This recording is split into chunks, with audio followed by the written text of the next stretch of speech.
In terms of cherry picking, I mean, people all the time, especially when it comes to the Old Testament, people will take one verse here and ignore the other 5 verses around it in the same passage that says that that a male should not sleep with a male. In Leviticus also says you should not wear a shirt made of 2 different kinds of fabric. Well, I'm sorry, but why do you have all these protesters about against pride parades, but you don't have protesters against shirt makers?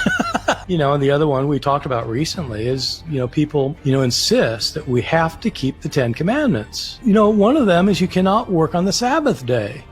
That's Saturday. You're not allowed to work. Yeah, well that doesn't apply anymore. That's my point. That's convenient. You're picking the one you don't want to keep for other reasons and saying that one doesn't apply. Why not say the other ones don't apply? This one is going to be a little longer, but stick with me till the end. And if you haven't subscribed or followed, what are you waiting for? Why do Christians seem to follow some of the commands from the Old Testament, but not others? This video makes it appear like Christians are arbitrarily or maybe even nefariously picking and choosing the commands that they like while ignoring the ones they don't. So for example, Christians seem fine with the law against homosexual behavior in Leviticus 18, but then seem to ignore the command against wearing clothes with 2 different fabrics in the next chapter in Leviticus. How convenient. The problem with this characterization is it doesn't accurately represent Christianity. It's a straw man, and a Bible scholar like Dr. Bart Ehrman should know better. If you actually want to understand why Christians believe homosexual behavior is sinful, but wearing 2 different fabrics isn't, you need to understand the covenants. More specifically, the Old Testament contains the Mosaic Law. These were laws given by God through Moses to the chosen people of Israel to accomplish a very specific purpose. That part is really important. This is part of what we call the Old Covenant. It was a contract between 2 parties, God and the Jewish nation, and it includes specific commands and rules that are unique to their circumstance. Now, this may surprise you, but New Testament Christians don't live under the Old Covenant. They're under a different covenant, a new covenant. When Jesus came, he fulfilled the requirements of the law, and he established a new covenant through his death and resurrection.